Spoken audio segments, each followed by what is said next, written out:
नमस्कार, ये आकाशवाणी पटना है। अब आप धर्मेंदु प्रियदर्शी से प्रादेशिक समाचार सुनिए। पहले मुख्य समाचार। निर्वाचन आयोग ने कोरोना काल में चुनाव कराने के लिए विशेष दिशा निर्देश जारी किए। आगामी बिहार विधानसभा के चुनाव इसी गाइडलाइन के आधार पर होंगे। कोविड संक्रमित मतदाताओं को मत पत्रों के जरिए वोट डालने की अनुमति होगी। उम्मीदवार ऑनलाइन नामांकन और शपथ पत्र दाखिल कर सकेंगे। प्रदेश में कोविड-19 संक्रमित लोगों की संख्या 1,17,000 के पार।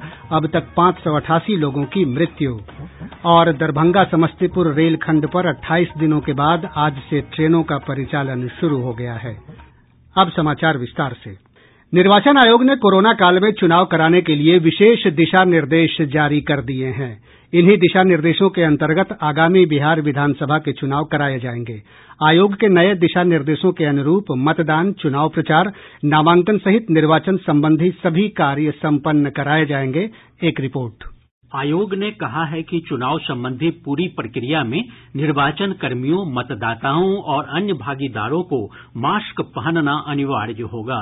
सोशल डिस्टेंसिंग का पालन सुनिश्चित कराया जाएगा। कोरोना संक्रमण से सुरक्षा के लिए मतदान और चुनाव संबंधी कार्य बड़े हॉल या परिसर में संपन्न होंगे, जहां थर्मल स्क्रीनिंग करने के बाद ही किसी व्यक्ति को प्रवेश की अनुमति मिलेगी। कोरोना संक्रमित मतदाता मतपत्रों के जरिए अपना मताधिकार का प्रयोग कर सकेंगे।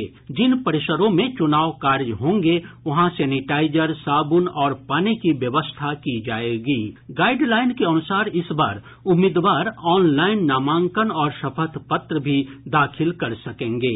पहली बार जमानत राशि भी ऑनलाइन जमा करने की अनुमति दी गई है। ये ऑनलाइन कार्य राज्य के मुख्य निर्वाचन पदाधिकारी और जिला निर्वाचन पदाधिकारी के कार्यालयों की वेबसाइट के जरिए पूरे होंगे। आयोग के अनुसार पूरी चुनाव प्रक्रिया में मानकों का पालन सुनिश्चित करने के लिए राज्य, जिला और विधानसभा स्तर पर नोडल स्वास्थ्य अधिकारी की तैनाती की जाएगी। आकाशवाणी समाचार के लिए पटना से रजनीकांत चौधरी। निर्वाची पदाधिकारी के समक्ष नामांकन दाखिल करने के समय उम्मीदवार के समर्थकों और कार्यालय तक पहुंचने वाले वाहनों की संख्या के लिए नए मानदंड तय किए गए हैं। ऑनलाइन नामांकन के बाद प्रिंट आउट की गई प्रतियां निर्वाची पदाधिकारी के कार्यालय में जमा करनी होगी। कोरोना संक्रमण की रोकथाम के लिए प्रत्येक बूथ पर मतदाताओं की संख्या 1,500 के बजाय 1,000 होगी। इससे मतदान केन्द्रों पर भीड़-भाड़ में कुछ कमी आएगी। हर मतदाता को दस्ताना और फेस मास्क उपलब्ध कराया जाएगा। आयोग ने कहा है कि प्रत्येक मतदान केन्द्र का वोटिंग से एक दिन पहले अनिवार्य रूप से सैनिटाइजेशन कराया जाएगा। हर पोलिंग बूथ पर वोट डालने के पहले मतदाता की थर्मल स्कैनिंग की जाएगी। जिनका भी शरीर का तापमान तय मानक से ज्यादा या कोरोना की आशंका होगी, वह मतदाता सबसे अंत में वोट डालेगा। इसके लिए मतदाता को एक टोकन दिया जाएगा। मतदान के दौरान लगने वाली लाइन में 2 गज की दूरी का पालन किया जाएगा। मतदान के लिए 3 लाइन बनाने के निर्देश दिए गए हैं। पहली 2 लाइन पुरुष और महिला मतदाता, जबकि तीसरी लाइन दिव्यांग तथा बुजुर्ग मतदाताओं के लिए होगी। चुनाव कार्यों के लिए अधिकारियों का प्रशिक्षण भी ऑनलाइन कराया जाएगा। मतदान के दौरान चुनाव से जुड़े किसी कर्मी को कोरोना संक्रमण हो जाए, इस स्थिति से निपटने के लिए पर्याप्त संख्या में अतिरिक्त कर्मचारी की व्यवस्था की जाएगी। नामांकन के समय उम्मीदवार के केवल 2 समर्थक ही निर्वाची पदाधिकारी के कार्यालय तक जाएंगे। इस दौरान 2 वाहनों को ही कार्यालय के बाहर आने की अनुमति दी गई है। इसके अलावा डोर टू डोर चुनाव प्रचार में 5 से अधिक लोग भाग नहीं ले सकेंगे। चुनाव के दौरान आयोग ने कहा है कि दिशा निर्देशों का उल्लंघन करने वाले लोगों के खिलाफ आपदा प्रबंधन कानून के तहत कार्रवाई की जाएगी। बिहार विधानसभा चुनाव की तैयारियों को लेकर निर्वाचन आयोग सोमवार को राज्य के सभी जिलाधिकारियों के साथ वीडियो कॉन्फ्रेंस के जरिए बैठक करेगा। इसमें कोरोना संक्रमण और बाढ़ की स्थिति, मतदान केन्द्रों की संख्या, सुरक्षा, राज्य में कानून व्यवस्था की स्थिति और अद्यतन मतदाता सूची सहित कई अन्य मुद्दों पर चर्चा होगी। इधर चुनाव को लेकर राज्य के विभिन्न राजनीतिक दलों की तैयारियां तेज हो गई हैं। कल भाजपा के प्रदेश कार्य समिति की वीडियो कॉन्फ्रेंस के जरिए 2 दिवसीय बैठक शुरू होगी। इसमें पार्टी के नए राज्य चुनाव प्रभारी और महाराष्ट्र के पूर्व मुख्यमंत्री देवेंद्र फडणवीस भी भाग लेंगे, जबकि अंतिम दिन भाजपा अध्यक्ष जेपी नड्डा भी पार्टी पदाधिकारियों को संबोधित करेंगे। प्रदेश में कोविड-19 संक्रमितों की संख्या बढ़कर 1,17,000 से अधिक हो गई है। स्वास्थ्य विभाग के अनुसार पिछले 24 घंटों के दौरान 2,461 नये मामलों की पुष्टि हुई है। सबसे अधिक 308 मामले पटना जिले से सामने आये हैं। वहीं पूर्वी चंपारण से 139, मधुबनी से 134 और अररिया जिले से 116 नये मामलों की पुष्टि हुई है, जबकि नालंदा, कटिहार और सारण जिले से 103 नये मामले सामने आये हैं। अब तक इस महामारी से लगभग 92,000 लोग स्वस्थ हो चुके हैं। 25,241 लोगों का इलाज चल रहा है। स्वास्थ्य विभाग के अनुसार ठीक होने वाले मरीजों का औसत बढ़कर 78% हो गया है। अब तक इस महामारी से 588 लोगों की मृत्यु हुई है। वहीं देश में कोविड-19 संक्रमितों का आंकड़ा बढ़कर 29,05,823 हो गया है। जानी मानी लोक गायिका शारदा सिन्हा कोरोना संक्रमित हो गई हैं। कोविड-19 की पुष्टि के बाद उनका इलाज चल रहा है। इधर शेखपुरा जिले में बिहार शिक्षा परियोजना कार्यालय के प्रभारी सुधीर मोहन भी कोविड-19 से संक्रमित पाए गए हैं। इसके बाद सभी कर्मचारियों का कोविड जांच के लिए सैंपल लिया गया है। आकाशवाणी से विशेषज्ञों की सलाह श्रृंखला में कोविड-19 के बारे में वरिष्ठ चिकित्सकों की राय प्रसारित की जाती है। आकाशवाणी समाचार से बातचीत में अखिल भारतीय आयुर्विज्ञान संस्थान के डॉक्टर राजेश गर्ग ने कहा कि यह संक्रमण यात्रा से आए व्यक्तियों और संक्रमित व्यक्ति के संपर्क में आए लोगों से फैलता है। कोविड-19 जो हमारा फैल रहा है वो पॉजिटिव पेशेंट से दूसरे पॉजिटिव पेशेंट्स को जब हम कांटेक्ट रहते हैं, जब हम सोशल डिस्टेंसिंग नहीं कर रहे हैं, तो वहां पर चांसेस होने के ज्यादा है। तो अगर हम इसको देखें कि कैसे स्प्रेड होने वाला है, तो वो बिल्कुल उस पर डिपेंड करेगा कि हमारा सोशल आइसोलेशन कैसा रहता है, सोशल डिस्टेंसिंग कैसा रहता है। दूसरा, जिनको पॉसिबिलिटी है होने के चांसेस हैं, वो अपने आप को आइडेंटिफाई करें, अपने आप को सेल्फ रिपोर्ट करें, अपने आप को सेल्फ क्वारंटाइन करें, तो एक बहुत बड़ा सपोर्ट रहेगा इस कोविड-19 के स्प्रेड को कंट्रोल करने में, कंटेन करने में। कृषि मंत्री प्रेम कुमार ने कहा है कि जैविक उत्पाद वाले किसानों के लिए नालंदा के बिहार शरीफ में अलग से बाजार बनाया जाएगा।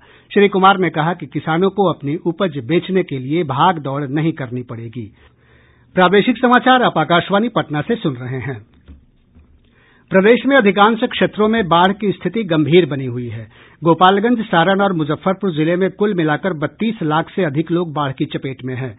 गंडक बराज से लगातार पानी छोड़े जाने के कारण इन जिलों के कई इलाकों में बाढ़ का पानी फैल गया है। इधर गंगा नदी के जलस्तर में बढ़ोतरी से पटना, मुंगेर, खगड़िया और भागलपुर में कई निचले इलाकों में बाढ़ का पानी फैलने लगा है। सोन के जलस्तर में बढ़ोतरी को देखते हुए पटना, रोहतास और अरवल जिले में नदी के किनारे बसे क्षेत्रों में लोगों को सतर्क रहने को कहा गया है।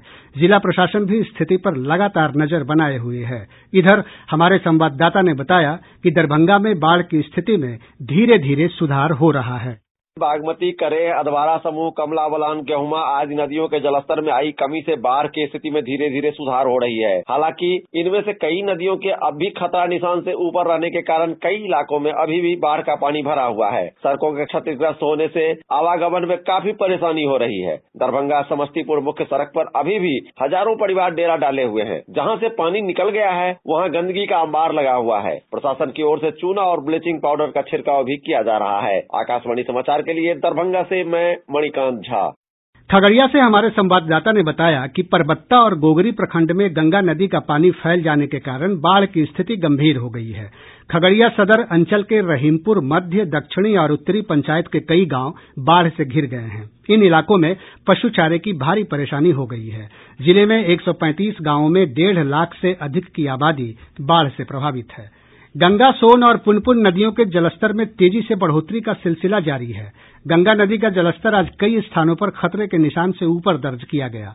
केंद्रीय जल आयोग से प्राप्त जानकारी के अनुसार पटना के हाथीदह में नदी का जलस्तर खतरे के निशान से 40 सेंटीमीटर और भागलपुर जिले के कहलगांव में 20 सेंटीमीटर ऊपर चला गया। वहीं मुंगेर और भागलपुर में नदी का जलस्तर लाल निशान के आसपास बना हुआ है। इधर सोन नदी का भी जलस्तर पटना के मनेर में खतरे के निशान से 1 मीटर 30 सेंटीमीटर ऊपर चला गया है।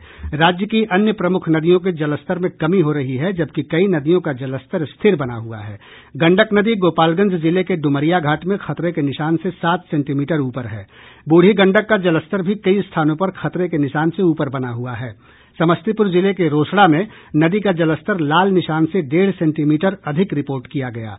कोसी नदी के उफान में कमी आने से कई स्थानों पर जलस्तर घटा है। वहीं खगड़िया जिले के बलतारा में यह अब भी खतरे के निशान से 1.5 सेंटीमीटर ऊपर बना हुआ है।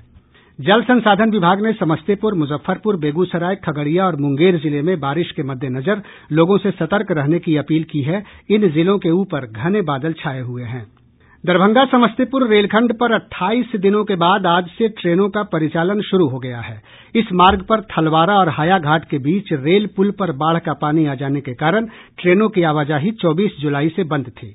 इंजीनियरिंग विभाग द्वारा संरक्षा संबंधी मंजूरी मिल गई है। परीक्षण के तौर पर सबसे पहले इस मार्ग से एक मालगाड़ी को चलाया गया। इसके बाद अमृतसर जयनगर एक्सप्रेस ट्रेन को इस मार्ग से रवाना किया जाएगा। मौसम विभाग ने 24 और 25 अगस्त को गंगा के तटीय इलाकों और नेपाल से सटे तराई वाले क्षेत्रों में मध्यम से भारी बारिश का पूर्वानुमान व्यक्त किया है।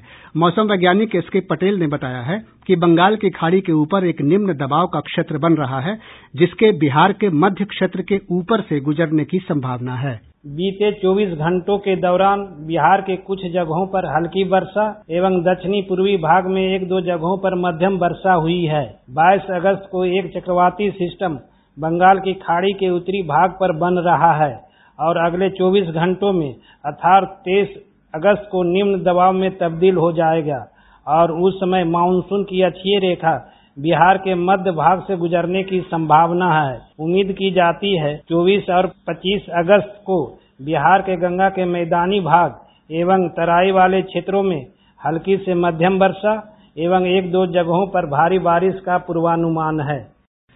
इधर पटना सहित राज्य के कई इलाकों में तेज हवा बह रही है, जिसके कारण तापमान में थोड़ी कमी आई है।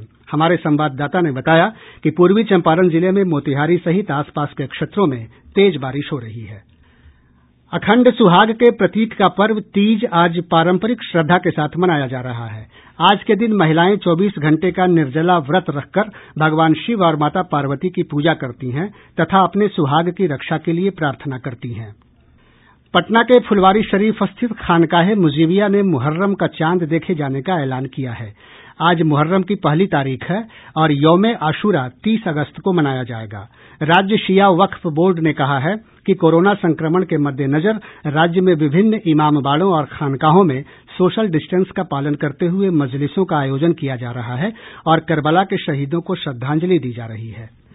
कटिहार जिले में तेज हवा के कारण बारसोई थाना क्षेत्र में महानंदा और बरारी में गंगा नदी में 2 नौकाएं पलट गईं। इन हादसों में एक बच्चे की मौत हो गई जबकि 3 लोग लापता हैं।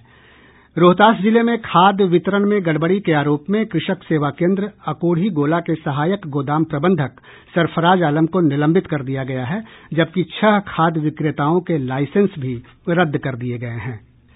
और अब अंत में मुख्य समाचार एक बार फिर। निर्वाचन आयोग ने कोरोना काल में चुनाव कराने के लिए विशेष दिशा निर्देश जारी किए। आगामी बिहार विधानसभा के चुनाव इसी गाइडलाइन के आधार पर होंगे। कोविड संक्रमित मतदाताओं को मतपत्रों के जरिए वोट डालने की अनुमति होगी। उम्मीदवार ऑनलाइन नामांकन और शपथ पत्र दाखिल कर सकेंगे। प्रदेश में कोविड-19 संक्रमित लोगों की संख्या 1,17,000 के पार। अब तक 588 लोगों की मृत्यु। और दरभंगा समस्तीपुर रेलखंड पर 28 दिनों के बाद आज से ट्रेनों का परिचालन शुरू हो गया है। इसके साथ ही आकाशवाणी पटना से प्रसारित प्रादेशिक समाचार का यह अंक समाप्त हुआ। घर में रहिए, सुरक्षित रहिए और सुनते रहिए आकाशवाणी।